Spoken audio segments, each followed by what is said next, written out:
Lieutenant Colonel Jack Nobel, U.S. Air Force retired, and we wanted to find out about his experiences as a bomber pilot in World War II. How you doing today, Colonel Nobel? Pretty good, but it's John. If you want to get formal, it's John P., but actually Jack, everybody calls me. Okay, Jack. It's okay if I call you Jack? Yeah.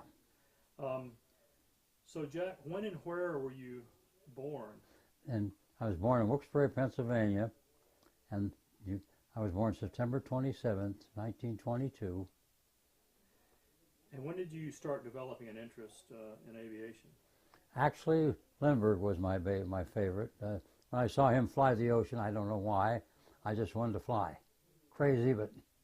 How old were you when you... Oh, let's see. He flew in 27, so you've been 5, so probably...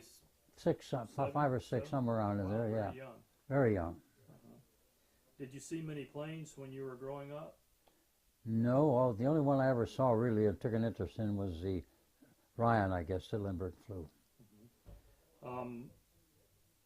So you were familiar with the type of plane he had? Oh yeah, I knew that. I remember he peeked through that peephole to see out of it and everything.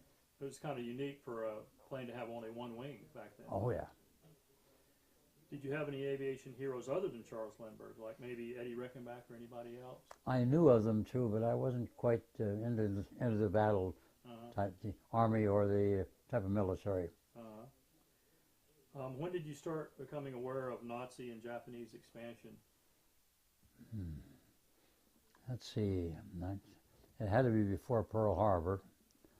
And actually, I guess I think I was as bad as everybody else. We didn't pay too much attention until Pearl Harbor. Then, of course, we were very much aware of it. But up till then, we were fairly isolated there in Wilkes-Barre and Kingston. I don't know. That's about as much as I can tell you. I don't recall. Do you remember where you were when Pearl Harbor happened? Yep. Sitting in my living room and listening to some classical music. I had learned to appreciate classical music, and all of a sudden they We cut off. interrupt this program to bring you a special news bulletin. The Japanese have attacked Pearl Harbor, Hawaii by air. I wasn't. Were most of the people in your town mad or scared, or did they feel like... Most of them seemed, by that time they were mad. They wanted to, and when they declared war on Germany and all, I think they were like glad. There were always a few, but basically most of them did. When and what made you join the Army, and why the Army? Well, so I said, I had a choice between signing up for the Army Air Corps or the Navy Air Corps. And I found out, of course, I was going with a young lady, which I thought I was going to marry. So I had a choice. The Navy, I couldn't be married. The Army, I could. And that's the reason I took the Army Air Corps. That's a fact. And what were the ways that you could be commissioned as an officer and fly in the Army, do you recall? Oh, yes. What happened is, see, when I was working in Washington, D.C., what they call engineering draftsman, and just stamping things. Anyhow, and what I did was, they decided that instead of having 1 year of college to fly, to become a cadet, if you could pass a test, you would. So I went down and took the test. And I remember I went all the way down to the written problems in arithmetic, and I knew I was going to be hard there, so I skipped them, went on down below, and ended up with a 90. I passed the test. And of course then I went through anything, physical. I'll tell you about the physical if you want, but that'll be later. Yeah, I was going to ask you about the accession process, and I guess the physical was part of it after the testing. Yeah, and there's one thing about that physical. When we took the blood out of my arm, I left the room, and if I felt like I was going to pass out. If they'd ever known that, they probably would have thrown me out. But I was all right. And then, of course, we went through the whole program of being tested. I don't know if you knew if they had a system. They'd put you in a chair and spin you, and they. Was that a link trainer? No, it was a chair to spin you around in like that. And then he'd say, and you didn't want to jump. He'd have to catch you. You'd jump right out at him. It was weird. But that was just, I don't know, equilibrium or what. But that, and plus, then they had regular tests. You were interviewed, and basically, if you said, they'd ask you, what if you couldn't be a pilot? Would you accept something else? And if you said no, you were washed out. Because we had one man with us. He was washed out. He refused to say anything about that. But I said yes, I would, but I would rather be a pilot. And I was laying in a hospital then with infected leg or foot there, and that's when they come in and told me I was a pilot. What were the phases of your flight training? Okay, I started out in, I think it's Jackson, I think it was Tennessee, Stearman. We were flying the Stearman. In fact, we were the last class to fly the Stearman. But we go through there, and there was where that's where they more or less washed an awful lot of people as they wanted. I don't know the quota, I don't know how many they washed out, but we lost a few. One man spinned in, I remember, went straight down, and they taught you if you're going to spin and going to hit the ground, don't get out of it because you're safer hitting the ground, believe it or not. In the Stearman, he did, and he got damaged his eye, his nerve, and they worked a long time trying to get him to fly, but he never could. His eye was damaged. But I finished, and from there I went on to basic. Do you want the whole thing? Yeah, you had your primary, basic, and advanced. Okay. Primary and basic, you fly the BT-13 for normal flying and the BT-15 for instrument flying, and that's where people got killed. If you use full trim for landing, you could not stop it when you went full power, because I watched a couple go up. I mean, it just went up and it's almost like smoke. an accelerated stall. Yeah, it's just like that, straight up like that and down. I remember I asked one of them what happened. He said, we took a broom and swept the ashes out of the cockpit.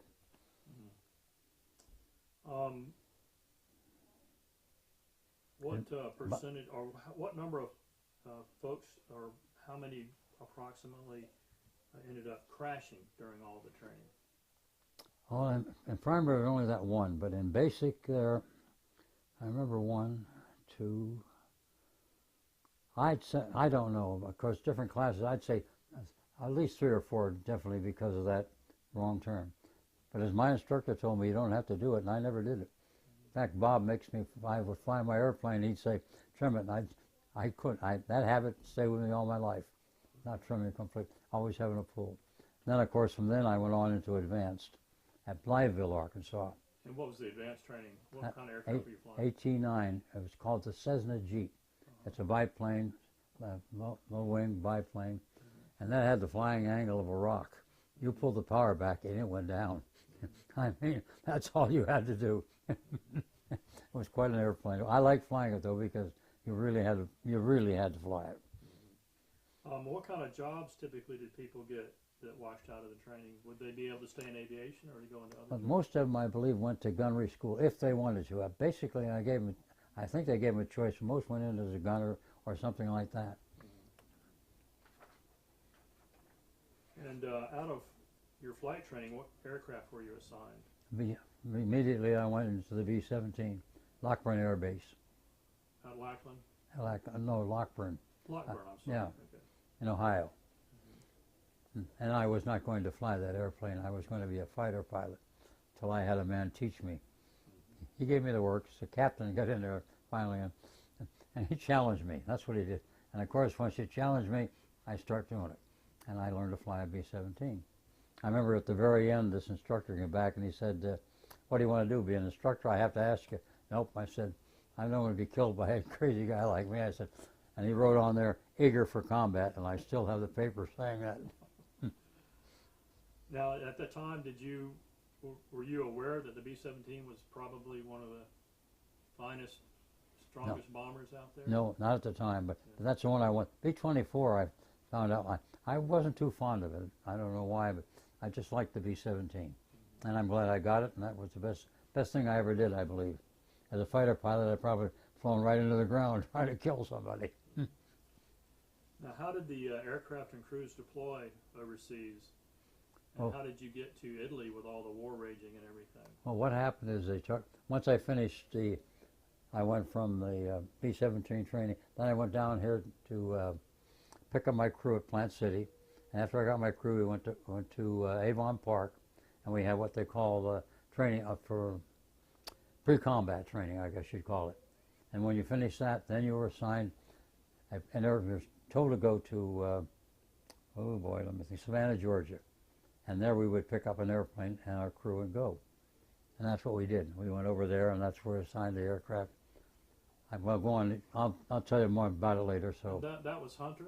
Hunter Air Force Base, yes. And that was the headquarters for at the time, right? Is that Hunter, or had they moved it overseas by then? Well, oh no, they were over there fighting. You see, I was a replacement crew, Okay. so as being, I mean, when I went over, they were made us go 35 missions instead of 25 and so on. So everything. What was the most harrowing thing about the trip? Well, first of all, I started out with very little sleep the night before. I had to go in town and have one more party, like for myself, the rest of us, and went out, got a few hours sleep, took off, went up to Newfoundland, Goose Bay, Labrador, excuse me, that'd be it. And up there, my crew and I, we went to have supper and had a drink, went to bed at 12 o'clock. At 1 o'clock in the morning, they woke us up and said, "You're going." 1 hour sleep. So from there, we took off and flew to Iceland. And the Iceland trip was a tough one. That was where when we got over there, what happened is they had blind landing equipment, and then I forget, and our radio operators had a big steel cable with lead on the end, and one of them took out that blind landing equipment. Mine, somebody's, we don't know. So I get over there, and I'm over the field, can't see it. So I said, well, let's go back out here, we'll turn around, come back underneath the clouds. So I come in, finally you can't get under the clouds anymore, you're back in them. You can't get any lower. So I get over the field, and the navigator said, "You're over the field." And I said, I can't see it. For some reason, I called the tower and said, "Can you see me?" I said, "Okay, put me on downwind." And he turned me until I got on downwind, flew downwind. I said, "I still can't see, tell me when to turn base." So I turned base. "I can't see yet. Tell me when to turn final." So he did, and he was guiding me down.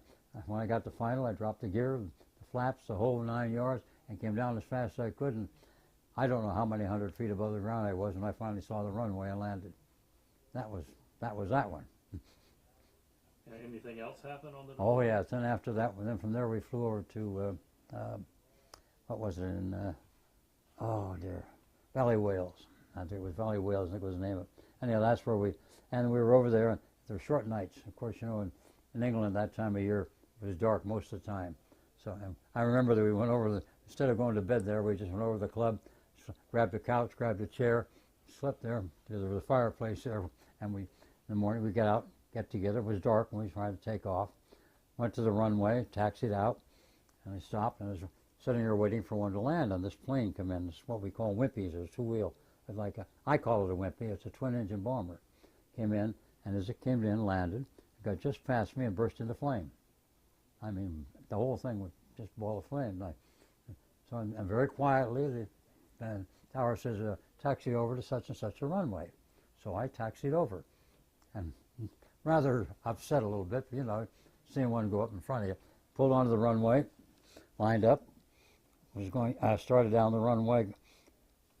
It was clear, started down the runway, and suddenly the runway lights weren't there anymore. It was pitch black out there, and were not allowed to use your landing lights because of the Germans bombing, you know, overhead. And I get down there and I just pulled the stick back slowly, held it. Finally I got off. Don't ask me how, don't ask me where, part of the runway or anything. All I know is I got off, made a left turn to head back for Casablanca. And about that time the tower says, "Oh, by the way, the runway lights only go a third of the way of the runway." And that's when I started to say something, but I remember that little Wimpy burping into flames, so I couldn't cuss him out. He had his hands full.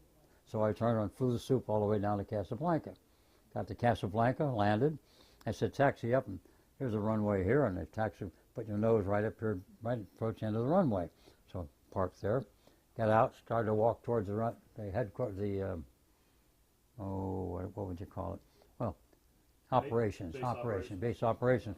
And all of a sudden, as we were doing that, this plane, A-24 or SPD, Dauntless, I don't know what you call it, came in, landed, turned directly towards, kicked sideways, came directly towards us, kicked it again, kicked back onto the runway, and took off. And we're standing there more or less paralyzed because here's this plane coming at you, and he kicks back and takes off again. Well, I walked into ops in a very nice way. I said, "What in the hell was that?" And he said, "Oh, that's just a Frenchman trying to teach himself to fly A-24s. That was the worst. After that, the next we stayed a couple of days there, and then it turned us loose to fly. Flew into Tunis, and then from Tunis went into GIO, it is Italy, GIOI, something like that, Italy, and turned the plane over, the brand new airplane. Thought which I thought I was going to keep, but didn't. And then we waited there, and the next day, I guess it was, a plane come in from one of the bomb wings. Didn't know it then. It was a 483rd, and picked the whole crew up. And we got in that plane, flew back up to the 43rd bomber. That was the DC-3 or DC-4? No, it was a regular B-17. Okay. I was in the nose, in fact, and I saw this plexiglass, and it was a little square like where they'd covered up. And I asked him what it was, and he said, "Oh, that's just a flak hole." And I looked at my co-pilot and said, "Yeah, it was a flak hole."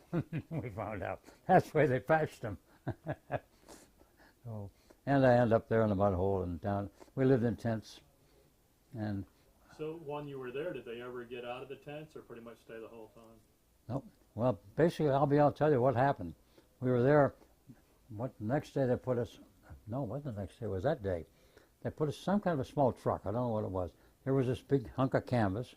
On top of that were blankets and 3 GI cots, and took us down to a long row. Here's a long row of tents, and one over here. Well, right here was this one. It was the 817th. I didn't know it then. He dumped the stuff off the ground, turned around and left. And I looked at my co-pilot navigator and said, "How the hell do we put up this tent?" They didn't know. So in a real loud voice, thinking someone in one of these tents said, "Does anybody know how to put up a tent?" And this voice comes out and says, "Yeah, we'll show you." So we got it up that night, put our thing. The next morning we got out of bed, of course. You took only your shoes off. You left your clothes on. You didn't take out. And you took your feet over and stepped them right down in the mud. And that was my, that was the way I was greeted for the 483rd Bomb Wing. Now was your flight line made out of PSP? Yes, PSP. Yes. And they never ever paved Never paved it, no. It was strictly that. Was that good enough to? Oh yeah, it would work. And about a third of the way down, they had a little mud hole. I'll tell you how that worked on one of my takeoffs. You want, but. Did the total number of missions that you flew during the? Was 30 total. 30. And what was the requirement for returning back to the States? It used to be a point system or. Yeah. Well, like first of all, you had 35 missions. Once you completed them, then they'd ship you back. If a replacement crew, everybody else had 25 until we came in. And they were keeping us, I think, because they were getting ready for the Japanese. The other pilots were probably being put to B-29s and so on. And 35 missions, and you go home. And I had 30.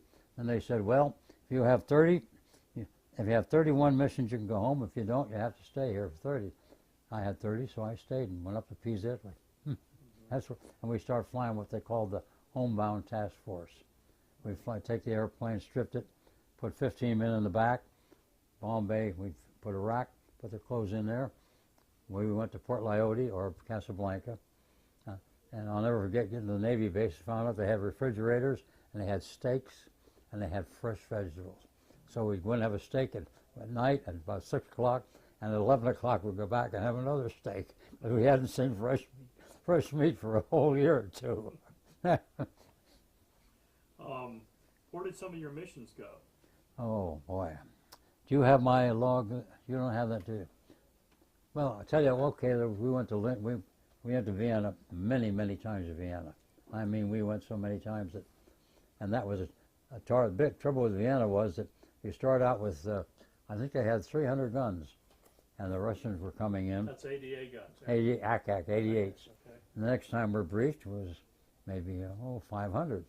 Next time it goes up. Finally, they got to 1,000, and he said, "We don't know now. There's no more. There's 1,000 guns." And every time Vienna they come up on this, drop this cloth and see Vienna, I moan. The whole cruise, all the crews just moan. Went to Linz, Austria, Vienna, Wiener Neustadt. My first mission was Czech's oil refinery at Czechoslovakia, Bruck's oil refinery in Czechoslovakia. Anyway, so it looked like Vienna, Polesti, and Blechhammer were some of the really bad ones. Yep. And the Memmingen, of course, was a bad one, but I wasn't there for that, thank God.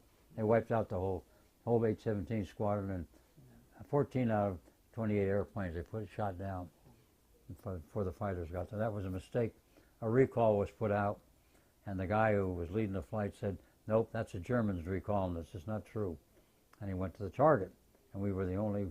That group was the only one went to the target, and we still have guys to this day that are coming to our reunions, and who had been on that mission, and they were So they got the full brunt of the Oh, fighter they got the gaggle works. and the ADA and everything.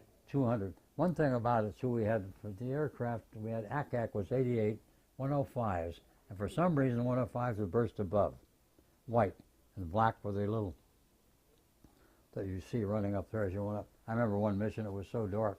Did you ever see a smoky cloud, smoky thing? Looked kind of smoky, and this is 30,000 feet or so. And inside, you'd see these little black things going off like that. In fact, I remember one mission we were flying, and the plane felt like something was pushing us. And I couldn't figure. The only thing I can figure is they were exploding just below us. And the concussion was doing it. But thank God they didn't hit us. And we went, well, I took one, I put a hell of a hole in a couple of airplanes, but luckily got it back. And only one man ever got hit, and that was he got hit in the chest but he had a flak suit on a bomb run. And my rules were that nobody, when got hit, the only man would say anything would be the one who helped him. You would help that man, then you report in what's going on. The rest of them would stay at their crew So position. stay there, yep, didn't say a word. But nobody said anything, and we're on the bomb run. Just right. And I didn't know who was hit, so finally I couldn't stand anymore. I said, all right, damn it, who's hit? And this voice comes over and says, they can't kill me, this is my day, bombs away. That was Ford, my armor gunner, dropped the bombs. Never forget as long as I live. Have you seen him at some of your reunions? No, he didn't make the reunion. He lives out in Montana. Hamilton, I think it is. So, but I've said cards back and forth to him and all. The only man that ever came was Gingrass, which was my radio operator. He came to the reunion up in Boston. And then, let's see,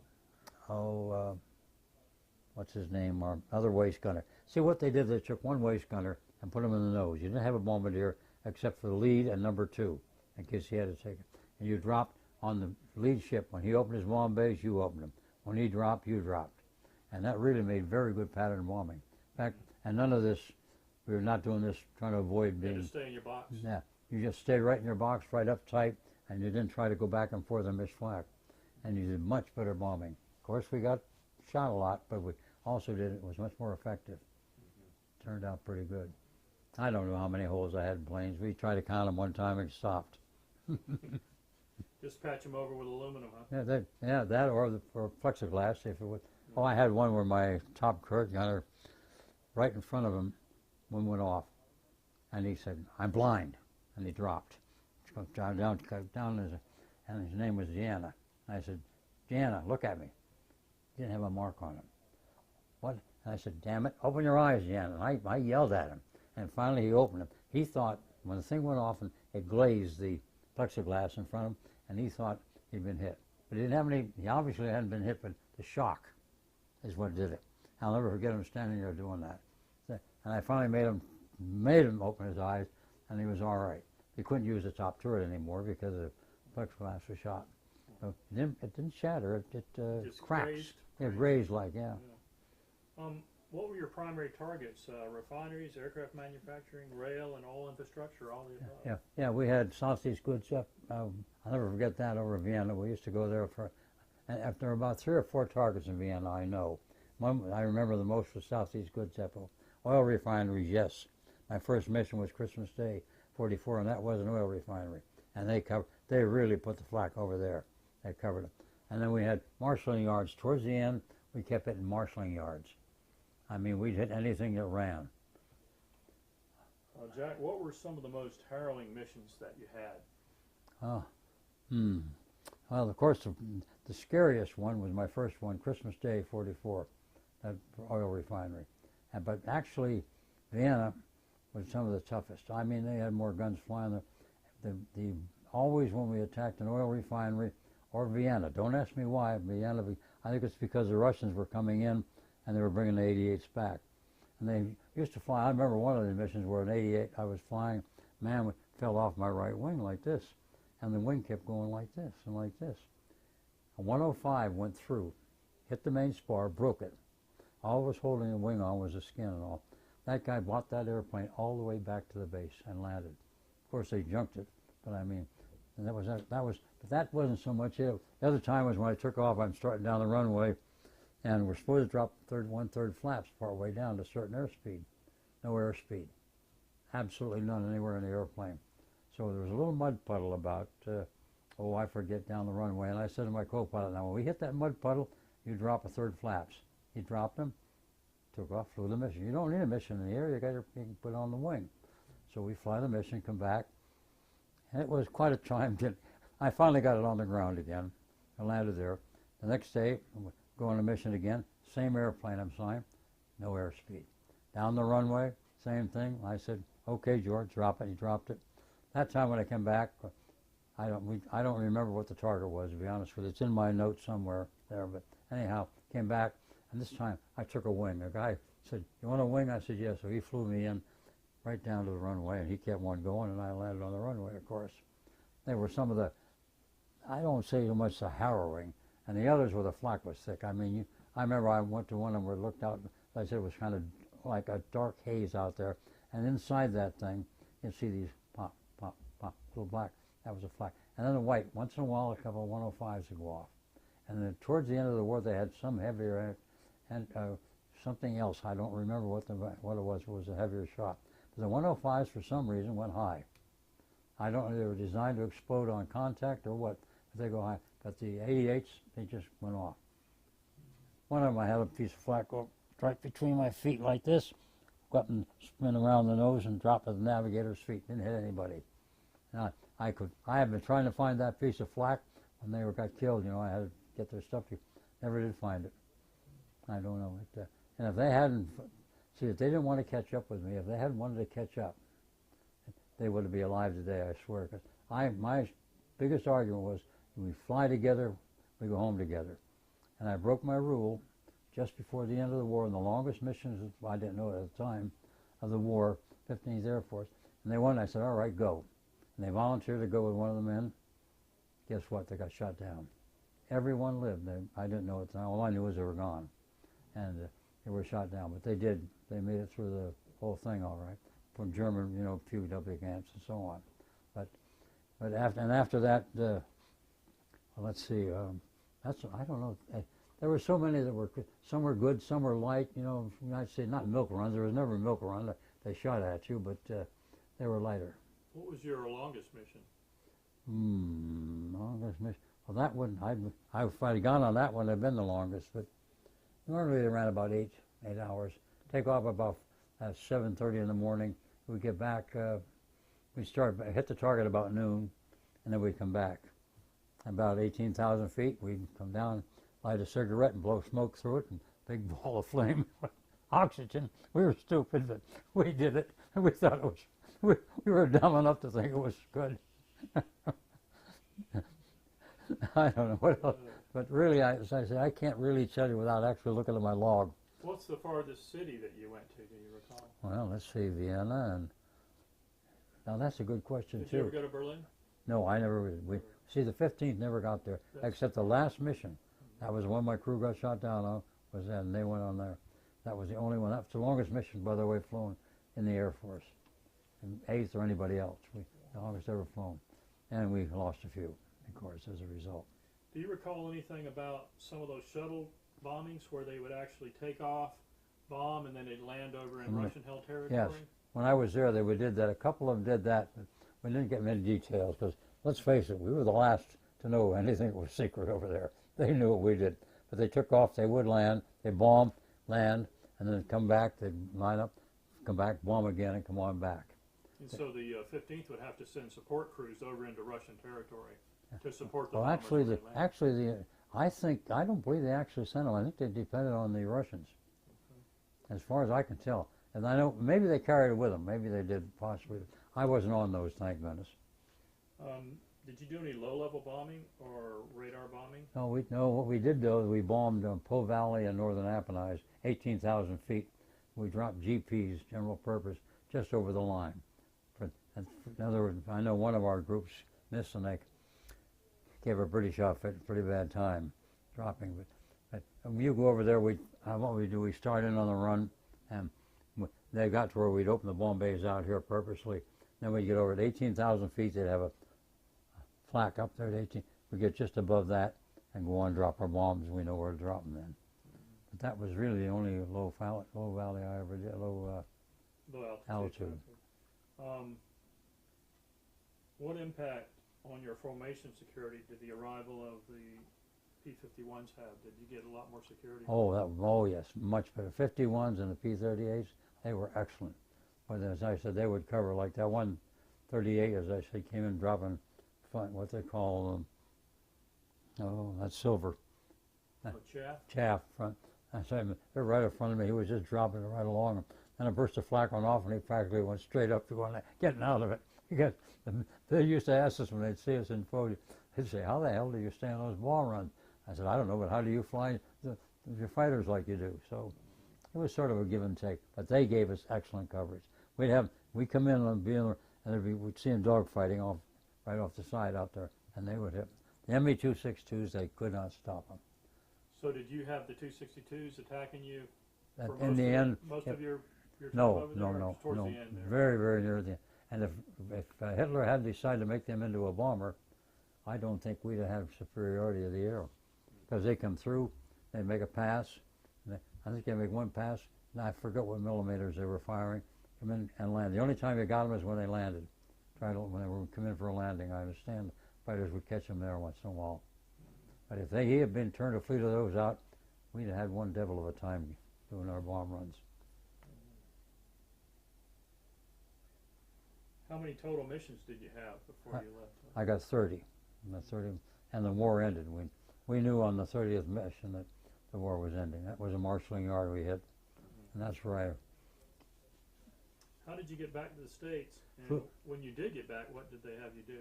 Oh well, first of all, after we flew the homebound task force out of Pisa, Italy, bringing troops to Port Lyote or New Assur, and then after that was over with, when the Japanese, we dropped the bombs. We didn't know what a nuke bomb was. We're reading the Stars and Stripes says nuke bomb. Someone says, look at me, what the hell's a nuke bomb? I said, I have the faintest idea.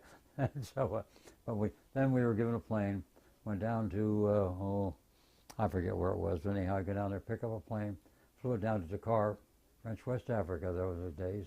And the only man was with me, my crew left, was Deanna, my engineer. He never would fly with anybody but me. So then I brought him all the way home, I'll never forget. And we had an engine, number 3 engine kept fluctuating, oil pressure. So we changed every plug. He and I got out and changed every plug on that number 3 engine. Next day we take off, and we were flying the southern route. We're going to Brazil then. And I said, we had the point of no return and had to make a decision. I said, we go, because it would drop like that, but we didn't seem to be losing any oil. So we made it, and then we found out we had a cracked cylinder. And we stayed there, and they fixed that. Then I went on to Atkinson, British Guiana, and then from Atkinson to Puerto Rico, and from Puerto Rico on in. And that was another thing. Every time you turned on the number 3 engine after they'd worked on it, through one of the mags, you go, pow! And we'd shut it back over the phone. I gave him a book. Every time you check the mags, check on that one, number 3 engine, she'd go. So I gave him a break. Atkinson said, all right. I said, I'll tell you what. I'm willing to take this plane. I can take it in all of Puerto Rico without any trouble on 3 engines. Have to. But I said, I'll leave it up to you guys. Up to that time, I made all the decisions. And these were strange people. I mean, I had a navigator was new.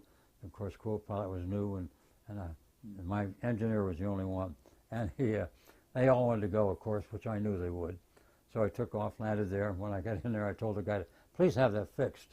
Next morning, we come out and turn the mag, and pow! She goes, put it back. I go like this to the guy. And the lieutenant out there, I could see him shaking his head like this, writing on this paper. And my mind probably said, the damn fool was still going. I don't know. You all had to get home either. Yeah, we had to get home either. So we got back and landed at, let's see, it was the east coast here of Florida. I forget what it was. But then, from there then... McDill? You coming to McDill? No. This was on the east coast. Oh, I don't know. Homestead or Patrick? It might have been Patrick, I'm not sure. But they picked the plane, because when I landed, one thing had happened, the HF radio caught on fire, and we shut that down. And we had another, of course, I had the mag gone. And what else was wrong with it? Something else. And a guy came out that was evidently going to fly the plane, take it to the junkyard out in Arizona.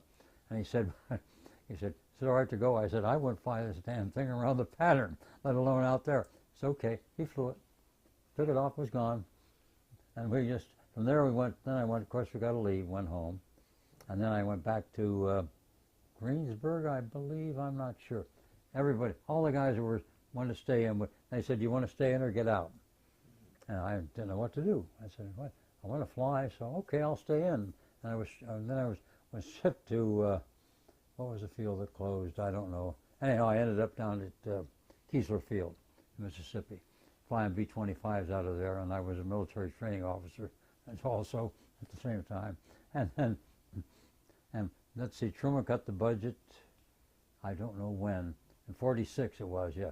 And the general got us all together and he said, "Okay, now look," he said, "you take a reserve commission, all of you. We'll have you back in 6 months."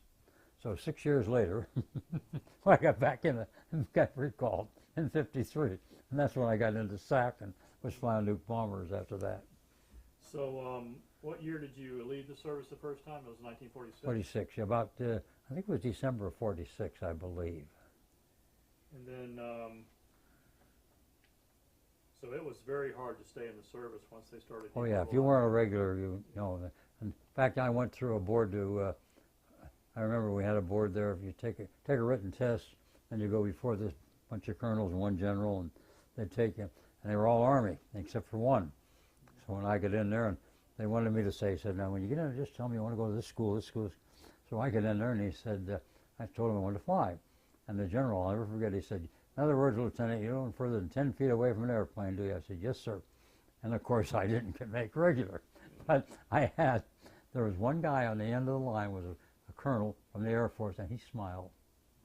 And when I was out, just before I went into the service, they called me back to the Pentagon. They wanted to go through the routine again to make me a regular officer. And I said, "No, I'm going to go to school now under the GI Bill." And they said, "Stop right there. We want everybody, an officer to have an education." And so I went ahead and got my degree. George Washington University, by the way. Okay. And what did you study and major in when you got your degree? Well, that's a bachelor of science, I guess you'd call it, was what I got, a BS degree, yeah.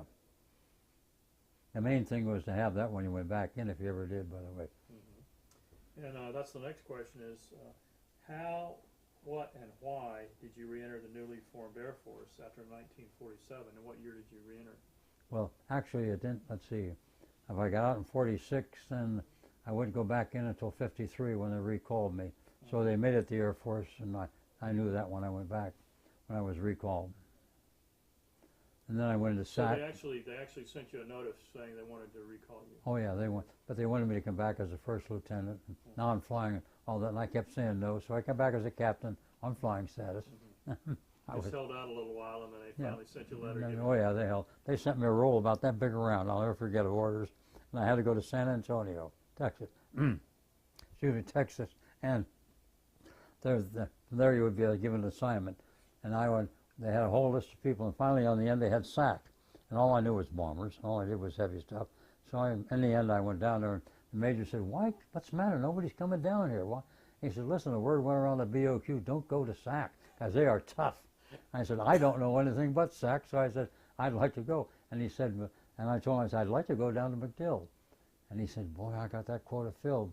But I said, I've already, my wife and all moved down to her mother's anyhow, because we knew I was in, and guess what? I was the 13th guy, I think, on the list and made MacDill.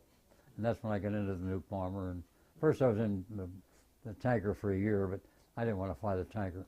I saw that jet going around up there, and I wanted to be that jet pilot. The tanker was just a modified B-29, is that right? Well, no, it was actually a KC-97, I think it was called, yeah. So it was a completely different Completely different. It was, wasn't just a... It was, and it was a, trouble is you only be at 15,000, no, not even 15, well, I forget what altitude, yeah, 15,000 was the highest you'd go, I believe. And you'd hook up to him, and every time, by the time you filled up the tank of the B-47, 200 and some pounds, you're like this, hanging on. I mean, you could, and you say, "Please, give me some more airspeed," and he got down as much as he dared. But I mean, you can only go so low, before you get in the lower trap. So finally they got the jet. And when they got the jet, boy, that was it, 135, oh man. Yeah, so you hook up to them, and it was like the difference day and night. So your reaccession into the Air Force went a lot smoother than the first time. It was a little bit better as a captain, Oh yeah, I guess. oh yeah. And when you came back in the Air Force, what were all the aircraft that you flew? Well, first of all, as I said, the KC-97, which I flew as a co-pilot. Actually, the guy I was assigned to wanted to be the general's pilot. He ended up in Alaska doing that, and he didn't give a damn about giving me any training at all. So, but I finally, as I said, what they did was they put out the word that if you'll take a ride in the back seat of the B-47, if you'll there for 1 year, we'll make you an aircraft commander. And I ran up to the officer. I saluted that colonel. I said, "Sir," and I was accepted. So I flew for about a year and made an aircraft commander, and that's what I was. So you went from KC-97 to B-47. Yes. And what was everybody's opinion, and yours included, for the B-47, the first jet bomber? What do you think about it was good. It was great, but we didn't know it. But of course, the biggest problem they had was they had what they call the main spar would crack, and we'd have to fly it out to somewhere out in where was it? I forget. Out in the Midwest, anyhow. We'd land, and they had all they call them milk bottle, red bottle, this, that, all different names. About 3 or 4 times we take the planes out because the dang thing could actually crack. One of our guys went out there and he said to the fellow, the civilian, he said, "What do we bring these out here for?" He says, "Come here," and he said it was the size of a pencil, a crack right through that main spar, and he flew that altitude all the way out, and that's what we were doing. And you get it fixed, and then you go out there. They fly you out, and you pick up one and bring it back. And but it was a good airplane. I liked it. That was a damn good airplane. But it was a little scary at times. I mean, the refueling I loved. I loved to refuel because you could fly formation. And we did have a broken arrow once, which was, that is when nuke bomb.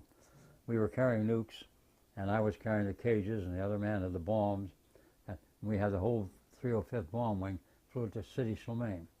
And on the way over, of course, we topped off just off the coast, and we got to North Africa, Mediterranean. Just before we got in there, we let down again and took another load of fuel on. And then we went in, theoretically bombed Rome, and you turn around and come back and land at City Slimane. That was a long, long mission, boy. Because I remember they gave us, what does it take to keep you awake? I don't. Anyhow, the flight surgeon stood there and handed it out as we went out to the airplanes. I remember that. We landed down there. Boy, amphetamines, maybe? No, it's something like. It was normal because when I went back. No dose is what they call stuff like that. Yeah, that's what it was basically. Anyhow, and so we landed there.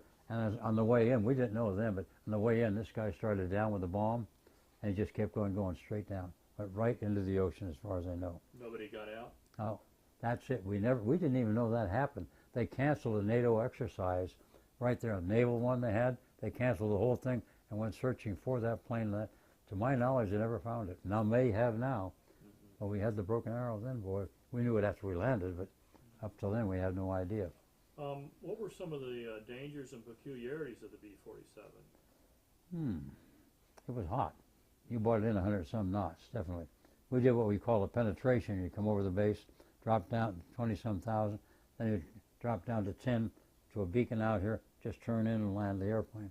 You had to pop a chute. You couldn't land it without a chute. You had that big chute. When you land, you say chute. That's so far down, they pop it, and that was the way it stopped. But we had the brakes, which you put on, and they'd automatically, go on and off like that. So that you wouldn't burn them up? Yeah, but they wouldn't stop. I mean, it didn't stop you completely. You had to have the chute. And if you didn't have it, you just had it. Now, how were the turbines about spooling up? If you needed to do a go-around, were they pretty responsive? Yes, they were pretty good, but I didn't do many go-arounds. I put the damn thing down and sit on the ground, and that was it. I'm trying to think. I know one time I took off in the airspeed. You see, you have to have the airspeed.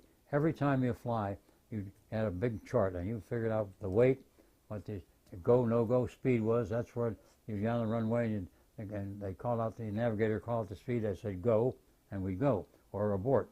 That's the only time you could stop on the runway. And we had to go, and that was all right. I'm going down the runway, and I got to the go point. I said, go. And then the airspeed was 10 knots low for takeoff, all the way down the runway. I went all the way down to the end, where the damn stuff, all that, and I just said, hell. I pulled it back and took off, and she came off. And when I got off the tower, I said, what happened? I said, I don't know. Low airspeed, but I said, went back, checked it. I don't know if they ever found anything wrong or not. But what I remember was 10 knots low. And 10 knots low is not right in one of those B-47s. It is not the best. Did you support the Korean conflict, and how so? I wasn't even the car. That was before I came back in. So it had yeah. ended. It had ended by then. Yeah. Okay. And you supported Vietnam. I went. I was over there a year.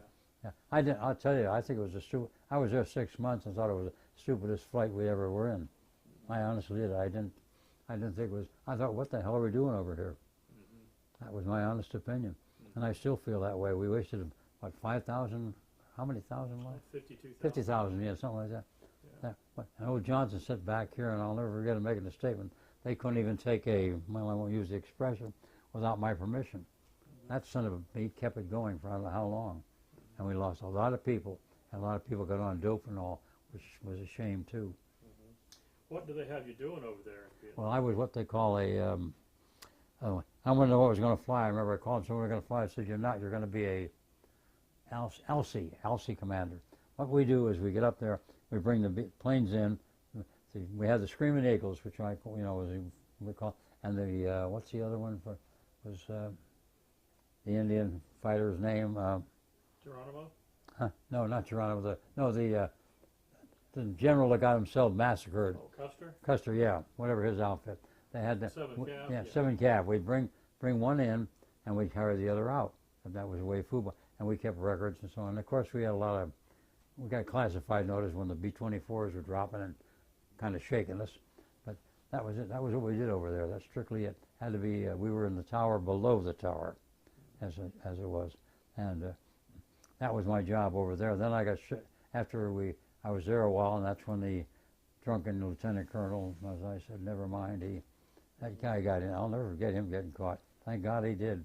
And so anyhow, the new one came in. Then I got transferred down to Nha Trang, which was the only helicopter outfit, Air Force helicopter outfit that I know over there. They were Jolly Greens? No, these were combat. I mean, was it the Jolly Green, the H-3 helicopter that the? No, the combat. What was the combat one? Not Jolly Green was the one went in rescued. This wasn't. This was the ones that did the fighting. Oh, the A-1E Skyraider? Yeah, I get whatever. The attack plane? It was an attacked helicopter anyhow. Oh, okay. Yeah. I forget to make. Anyhow, all I was there for, again, to record every aircraft that came in and out. And in fact, my job there was not to pick up people so much as just keep records. And I'd send the message to Saigon, I guess, yeah, it was, that they were in and so on and so. I remember I tried to go up there once to get the guys from the, what's the outfit that did all the drug running on the quiet over there? Was it Air Force or Army unit? No, this was Air Force. Was Air America did something for Air America, yeah, I think I went up there and I said, how about let us know when a man comes in so I can keep records on it. Oh, I'll take care of it. Never did. They had that thing all. No, sir, boy, they were all their own, strictly so. And that's where I got promoted, they said. I was over there about, I only had a week or two to go, I guess, before I went home. And I got it. And they put them over, and I remember went into that club and rang the bell. Of course, we bought all the rounds of drinks. The major was in there ahead of me. I let him go first. He bought the first rounds or two. Then I come in, and everybody was promoted, of course, come in after that. But they didn't get their promotions right away like I did, because I'd waited so damn long to get it. And I finally did. They made yours retroactive to the effective date? No, that date was it. That very date was it. Yeah. So I was very lucky there. Most of the time you wait 6 months or so, or you know what that was like. Like you said, remember? Yeah. Did you admire your commanding officer or any of your officers you served under? No, that particular one, you not that one, no. But then the one that came in afterwards, yes, he was excellent. And we got along very well. And in fact, they had this guy before us had a hole in the ground full of water for the enlisted men to get in case they start attacking them. And it was stupid. And of course, we just covered the damn thing up and rebuilt. And I'll never forget, I was a major then. I'm out there digging, shoveling, and so on. And it was myself, a sergeant, and who else was there? Someone else was there. And this Army guy goes by, and he said, "Is that a major?" This guy told me later, "Yeah, the damn Army wouldn't do that." He said he wouldn't be out there digging. So I helped dig it, we built it, put a lid on. In fact, we made a damn good shelter for him. And so And I was there, as I said, I don't know how long. I guess I got tired. They felt sorry for me after that. Oh, another thing, this Lieutenant Colonel Army type was sitting there with his girlfriend from the Nurses Corps. We're having breakfast. I used to go and eat. And before I'm leaving there, my colonel was going on. That drunken colonel was being sent home the next day. So what does he do? He calls me back and turn around. I said, yes, sir. He said, your commander is persona non grata. That was the words he used, persona non grata, as of this day. Well, of course, he knew he was going the next day. He was just pulling a big show in front of all his men. I said, yes, sir. Turned around and walked back out, and I thought, you son of a bitch. I could have shot him. Excuse my language, but when he pulled on that show with his girlfriend, I don't know whether he was married or what he was, but anyhow, persona non grata, and I thought, I knew what it meant. I don't think he thought I would know, because I guess he might have been regular. I don't know. Yeah. I was, but I was given the regular. I didn't go through West Point. I went through cadets instead. Did you admire the people you served with? Yes, I had some very good people. I did. I really did. Those two, after he was gone, well, in fact, the sergeants and all in charge there before that, the major that was in there ahead of me, he was taking classified documents and just tearing them up. No, you have to go through a certain procedure to destroy them. And he was standing right there, and I told the guy, the sergeant, I don't know whether one of the corporals, whatever it was, and I said, we're going to do it the right way. And I know this major, well, you don't have to do that. I said, they're going to do it that way for me. And he never said another word. Oh, he was one of these, how do I say it? I have nothing against ROTC guys coming in, you know what I mean? But if they haven't had any discipline, obviously he had not had any discipline. He was just one of these boys that, what a difference. I ate square meals in the cadets and the whole works, and everything you could do. I walked tours and every other darn thing you could do in the cadet program before I ever got to fly. And some of these guys I had some very good men. I remember one young man, when I went back in, I said something to him. He was planning a mission, and he looked at me and said, sir, he said, I wasn't born yet. There I was. Then it dawned on me, you're getting old. Were you ever wounded? No, luckily I didn't. I've had peace go by me. And I had the one land at your feet? That's it. Just went right through like this, and I was down. In fact, it went through by my feet, spun around the nose, and dropped the navigator's feet. And you could see it too. It's like a piece like this big, and a little serration. You could tell it was made to tear apart on an explosion. I think the 105s were not. I think that was an exploding, and hit that would explode. That's why. I don't know why. All I know is they shot it at us, and we didn't get hit. But your plane's got. Oh yeah, I got it. Evidently I ruined an airplane. I didn't realize one of my guys out there put it back with evidently a good sized hole in it, but nobody got hurt. See, we all carried flak suits. The men in the back waist, they'd stand on a flak. You weren't supposed to, but they always slipped one in, And they had one. They put on a flak suit, front and back. Now our seats had the steel in the back, but the front, just before the bomb run, we'd pull this piece up underneath our harness. Of course, we had the little parachute, you're hooked on like this. We didn't have the other one. And you put, excuse me, you put that on. And my armor gunner, the one that said, he said, they can't kill me, it bounced, he had this flak suit on, it bounced off his chest. Didn't hurt him a bit. Like a breastplate or something. Yep, it's like a steel, it's like I guess they have them now. They have a flak suit sort of, but they're much better, I guess. We use Kevlar now. That was Kevlar. Metal. Yeah, well, this was metal, I think. Yeah. Did you get enough sleep when you were doing your missions? Yeah, except the one when I went to the hospital once. Well, bluntly, I had hemorrhoids taken out. I'll never forget. So a lieutenant from the infantry in one bed and I'm in the next, and and anyhow, I went there, and as a result, I was not flying for I don't know how long. And the man, when I went back, the ops signed me 7 missions in a row. And by the 7th mission, you never want to miss a mission. You want to go. But by that 7th mission, we walk up outside of ops and list a name saying who was going to fly. Not where you were going or what you were doing, just you're going to fly. And when my name wasn't on that, after that 7th mission, I was glad. I went back and went to bed. Because you fly that 8 hours of formation. Well, now you'd get up like 3:30 in the morning Well, to start yeah, your day. yeah, well, actually it'd be about 5:30. 5:30. We get chow, and that's normal. I mean, sometimes earlier. And about 5:30, go down, eat chow. 7 o'clock takeoff, and you'd be home, hit the target at noon. About noon. That's 5 hours, and be an 8-hour mission every time. And the trouble with flying, when you fly, you have to fly formation. When I flew formation, I stuck it in. I think the co-pilot put his chin out. I could have shaved him with the end of my. I mean, I tightened that. The tighter you got, the better it was. You had much better firepower. Here's one big ball of 50 calibers for a guy to come in at, and they respected it. I'll tell you.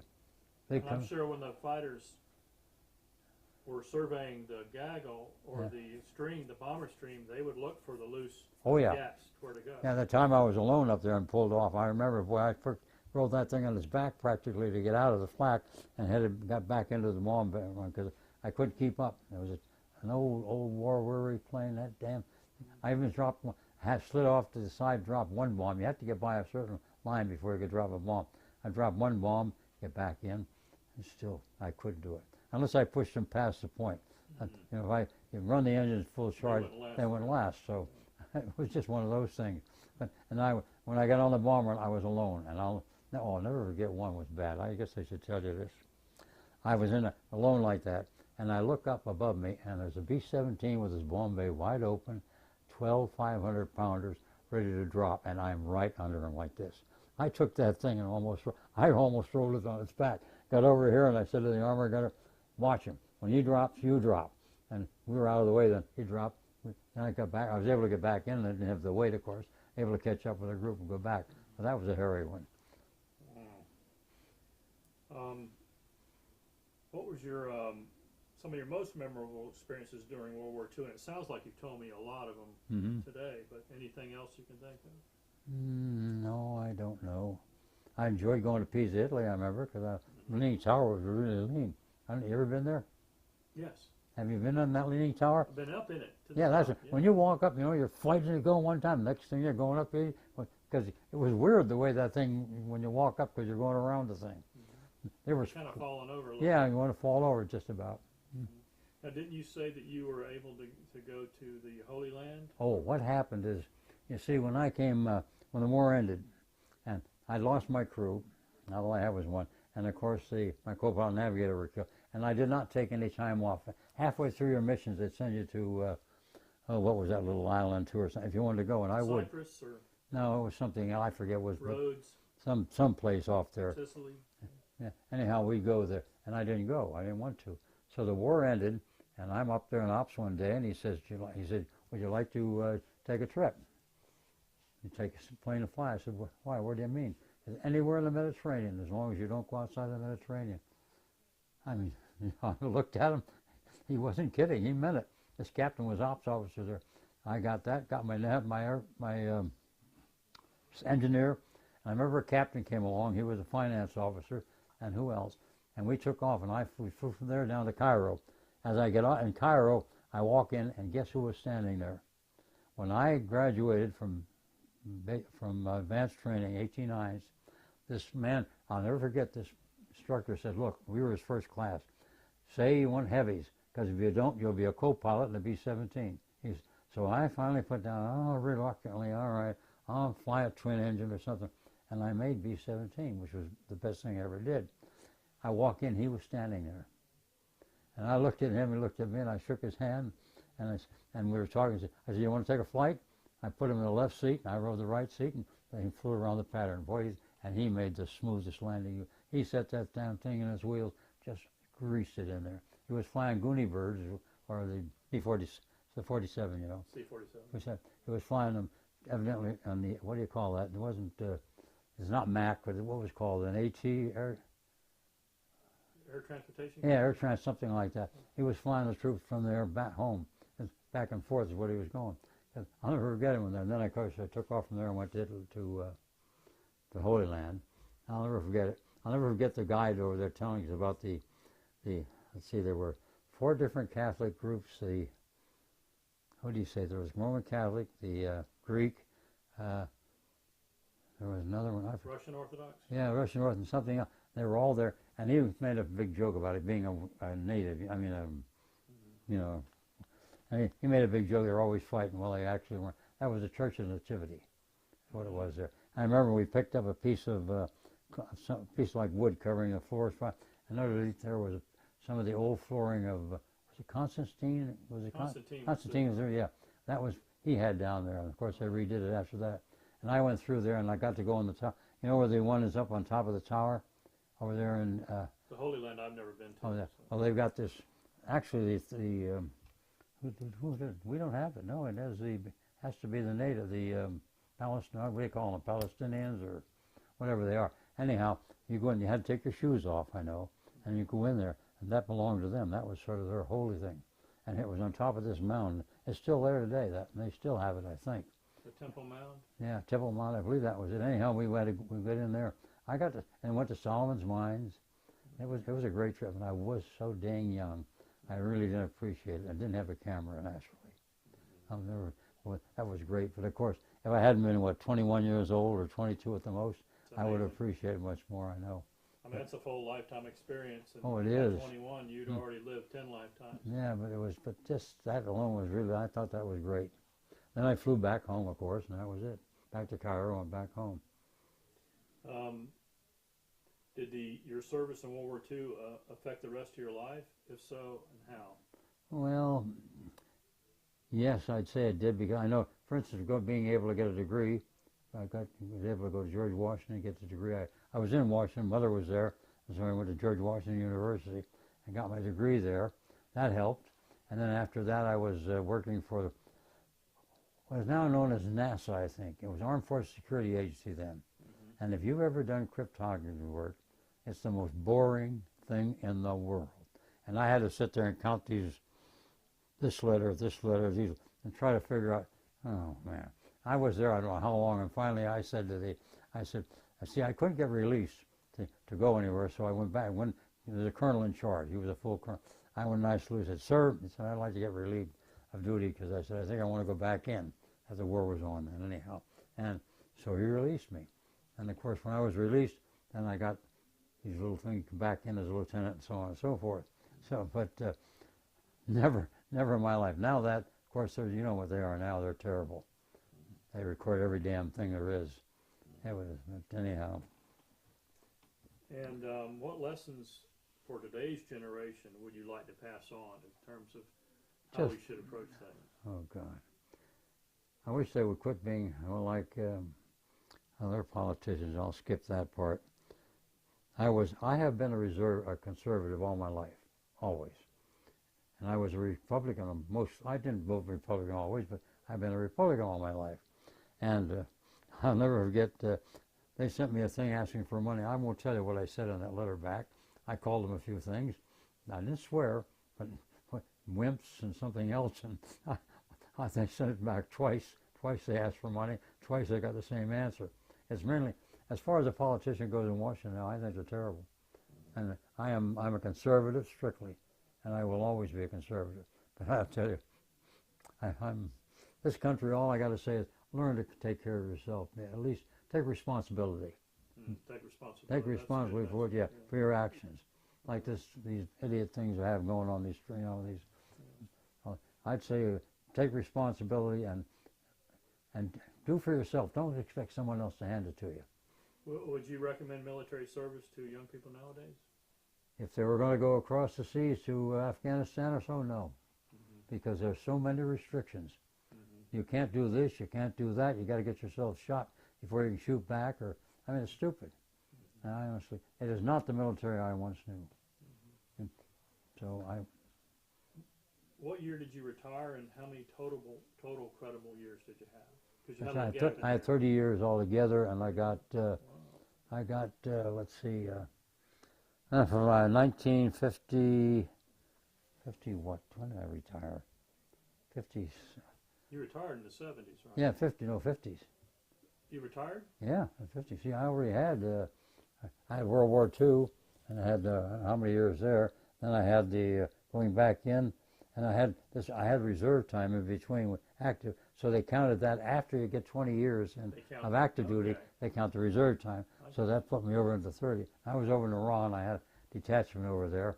And in fact, I set it up at 20. Had 21st Air Force by the headquarters there. And I had Tehran, that was in Tehran? No, well, yeah, in Tehran, yeah. But here in the States, I was there, and I made up the whole darn number of people used to have and so on under the conditions then. And I take the job, and I get over there and find out if they wanted over 24 hours a day, they wanted this, they wanted that, and then, it was a job, but I made it. I finally got disgusted because I'll never forget one of the men I knew, was George Maddox, came up and he said, "Sir," he said, "I'm going to put in for retirement." And it wasn't I thought about it about a month later. I said, "You know, George, that was a hell of a good idea." And I never told the colonel back in Germany what I was doing. Just went up and put in for the retirement. He got the note. And first he got it was when I said I'm going. I got it, so I got out.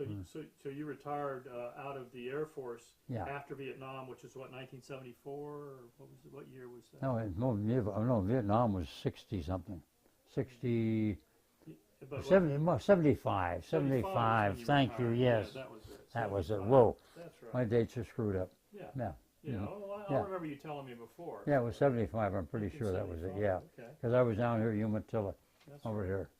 And is there anything I forgot to ask you about your service during World War II that you can think of? Not offhand, I don't believe. A lot of things happened. I mean, but they were they always happen to everybody in the service. It's nothing everybody else had been through. They call it snafu? Yeah, the snafu. Yeah, it's a good word. Foo bars? Yeah, foo bars, yeah. That's exactly right. I couldn't. Yeah, I got a few other words for them, but you can't. I don't want them to be on the camera. Okay. Did you remember the Kilroys? Did you ever see the Kilroy at anywhere you went? The little. Kilroy. Oh yeah, Kilroy. Remember, I forgot about him. Yeah, they always had him everywhere over there. Right. But of course, one of the things I'll never forget when we first heard the atomic bomb. I had the faint. Of course, it was everybody else knew about it. I guess except us over there. And I'll never forget looking at the guy and say, "What is it?" And he didn't know, and I didn't know. But then we found out why. So you were still in Italy when World War II ended in Japan. Oh yeah, yeah. The reason I was up in Pisa, we were flying the troops back. So I think they were taking the technicians and so on, those who could help probably the best, and because we'd have 15 people, take them down Port Lyote, drop them off, turn around and come back. And I got a lot of instrument flying doing that too, which I loved it. I like instruments. Don't ask me why. Just the challenge of it. Yeah, I do. I'll never forget. I had my co-pilot reached over the second one I got after, and finally reached over and put his hand. Bam! I knocked it off. I concentrate. I mean, I've got a one-track mind, I call it. When I concentrate on something, I concentrate on it. Period, and that's it.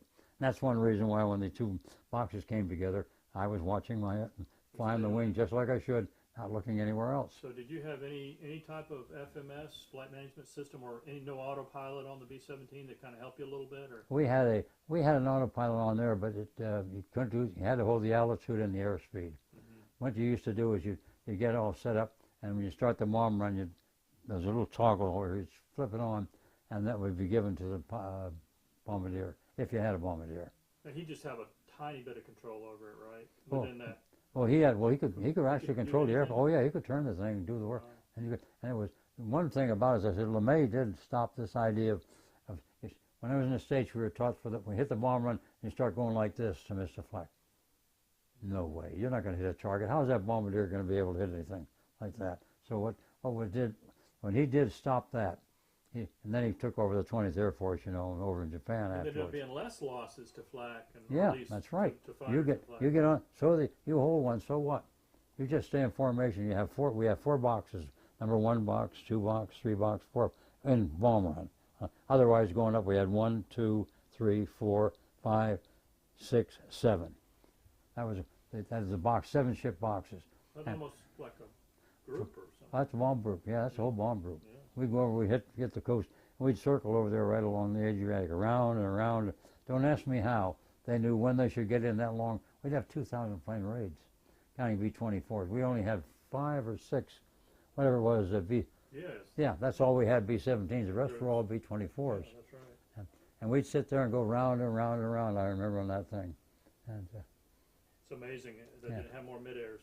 well, you know, the reason my co-pilot navigator got killed was B-24s hit him. They flew with this man named Solowitz. And remember the name. Now that's Jewish. I'll tell you why you remember it that way. They Solowitz, and they were going to hit a main target, and they hit the alternate instead. And when they did, he got hit. Now, I got this report after the war. In fact, I got at home a complete report on what happened. Anyhow, evidently they got hit at altitude, spun down, and were able to catch it about 10,000 feet, leveled off. There was only one thing wrong. The B-24s were always below us before, not this time. They were coming in on their bomb run, and they were there, and they just hit that plane. One wing was way across town with a chute laying over. But somebody got on the ground. Our guys reported back. I went to check, of course, immediately. What happened? Where are they? And they said, nobody, no chutes at all. And yet, the Germans did. What happened is they landed, they got on the ground, and one of them tried to make it, wrong thing, into the depot. You know, that's where we target. Marshalling, that's it, and the whole thing. And evidently they went in there, and what they found were nothing but torsos. No arms, no legs, no heads. Just the torsos, they found them. And George and John, he was a flight officer, navigator, brilliant, excellent navigator. Boy, he was excellent. And he and George Tillich was a co-pilot, and they're buried up there in St. Louis with the other two of the other officers. So some of them had made it to the ground. They actually evacuated or moved into the bombing area, and they got bombed. Yeah, they were to change it. See, everybody changed, and when you go to an alternate target, the timing's out.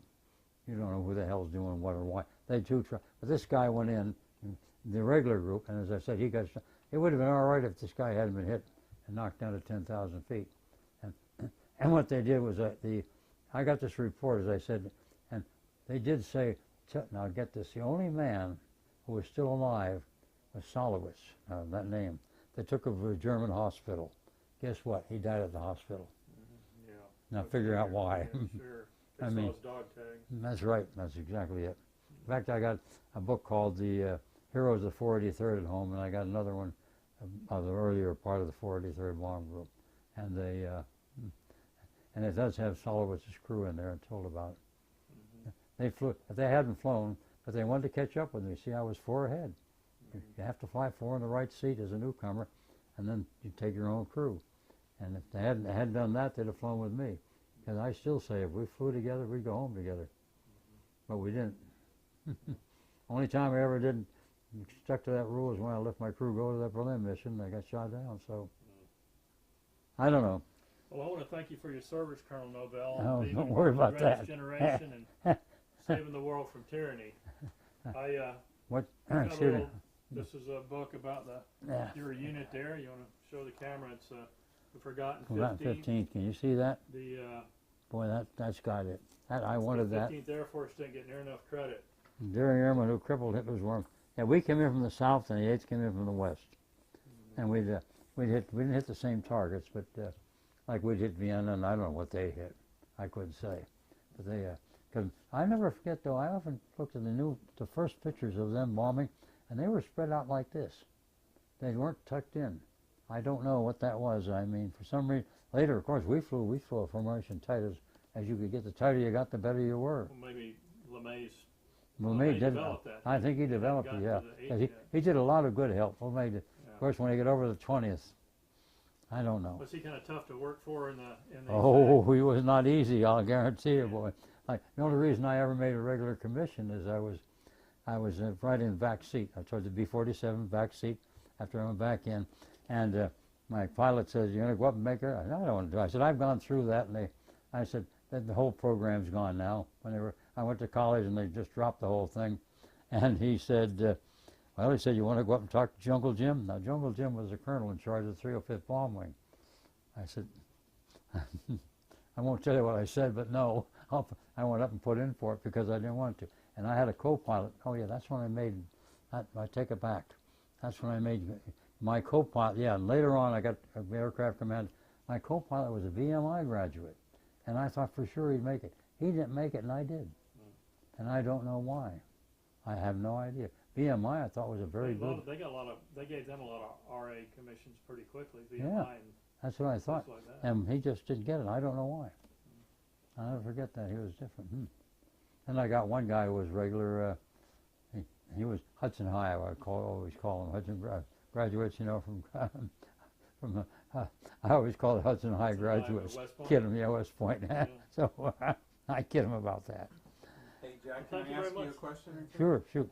I know you have a faith in Christ. Yeah. I know you believe. At what point in your life did you become a believer? I'll tell you what, I know this is crazy, but I was about 70-some years old. I was raised a Catholic. My mother was Catholic, my dad was Protestant. In fact, that's the reason why my dad ran away. When I was 6 years old, he left. I never saw him again until maybe I was 12 or 14, I don't remember. But anyhow, and I didn't know. Mother said, when you get to be 18, you can make up your own mind. Well, I got to be 18, I didn't. When in the service, I said, oh, what do you want? I said, oh, put C down. I don't know what I am. I honestly did.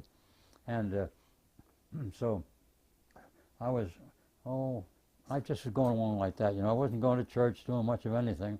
And then Bob Pratt here, he said, hey, he said, they've got over here in the, what is it over here? At the end of, what's the little,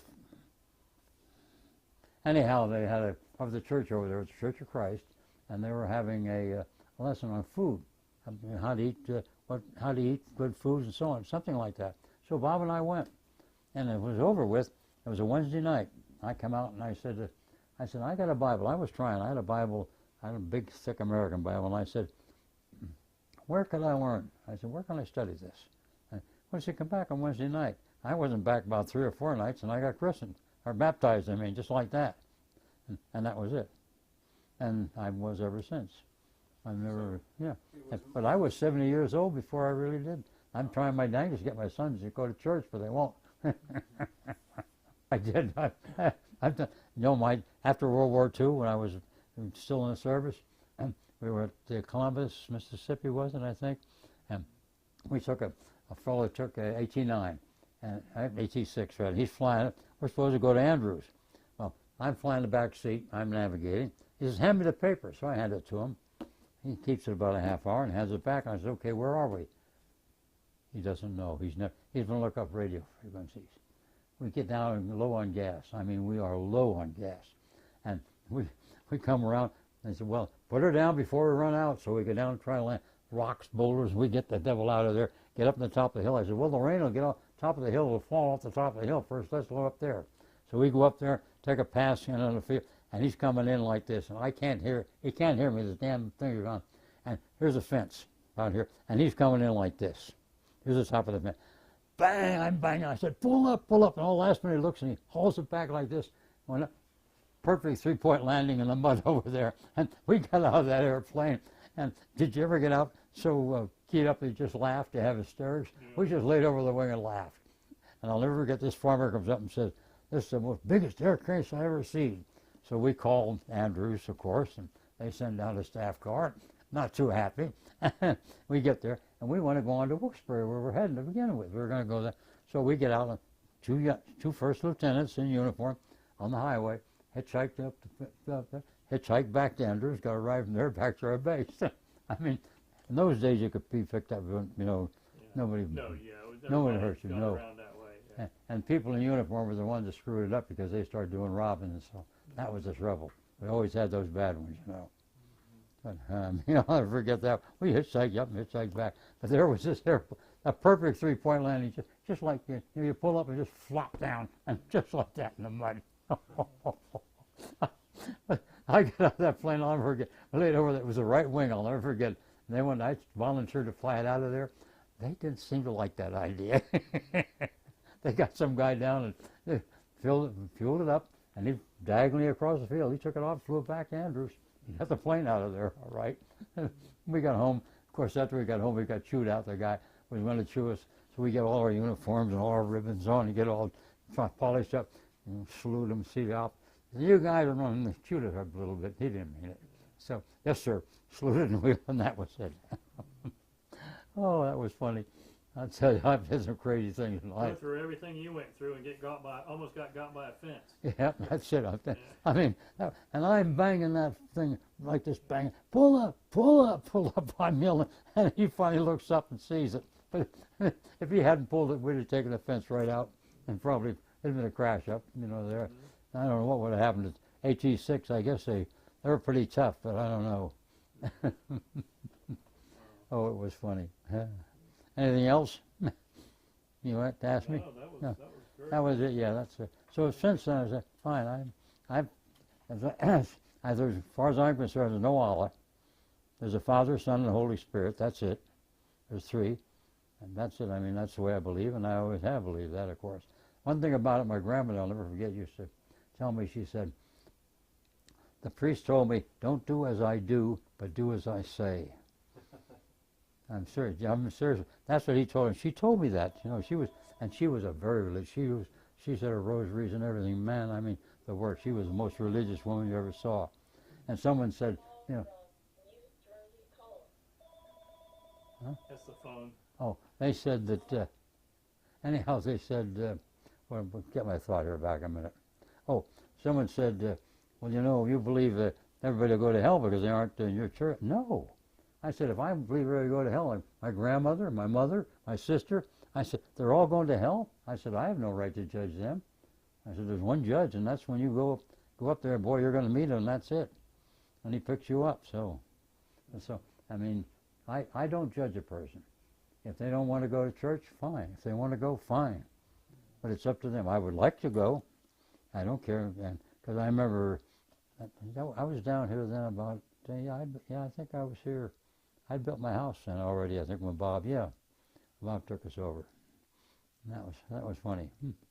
He was the one who took me to find my co-pilots and my navigators. Ball, you know, out there in St. Louis. It's called, what do they call that cemetery? It's a national cemetery in St. Louis. Not Jefferson Barrett, what? I forget what it is. It's one of them anyhow down there. Because we went there and they had this big area like this. Big area around here like, and their names were written on the whole thing. And they were all buried. Basically, I know they couldn't identify those bodies. They might have identified, they might have found some dog tags by them or something. But if you want to get a good report, I got that after the war. There was a young guy who lived in Germany, came over here. That's when I got my first airplane, was flying it. And I found this. They sent me this, written in German. This is our guy who does our all that stuff, research on it.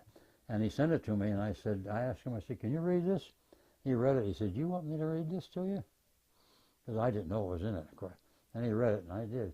Now I'm glad I didn't know that back when I was in the service. And that would have hit me hard enough as it was. But basically that was it. But they just had no choice, no chance. Was it Jefferson Barracks military? Jefferson Barracks, that's it. Okay. That's it, yeah. But they had no choice. And I'll never forget his wife. See, John T. Dye, navigator, he came from quite a rich family, quite a big one out west, because he was an excellent navigator, by the way. I mean, he was good. I wish to heck I could have kept him. Anyhow, when he and his wife got all upset because I didn't write her a letter about him. 21-year-old, second lieutenant. He's just lost his co-pilot and his navigator. And he's flying missions. I'm flying like the devil. I did not. The commander would write and say, you know, they were. Well, I think they had them K. I don't know if they said K. No, they'd be MIA for a while. Yeah, until they got a report. That's true. That's what they do. But and she was upset with me because I didn't write to her. So I often thought, you know, yes, now I would probably write to her, but then you're up to your ears in war. I am ears in war as far as I'm concerned. That was the whole thing concerned me. So, but it was funny. Jeez. Well, thank you, Jeff. we got it. You finished? A little water, Jack. Oh yeah, thank you.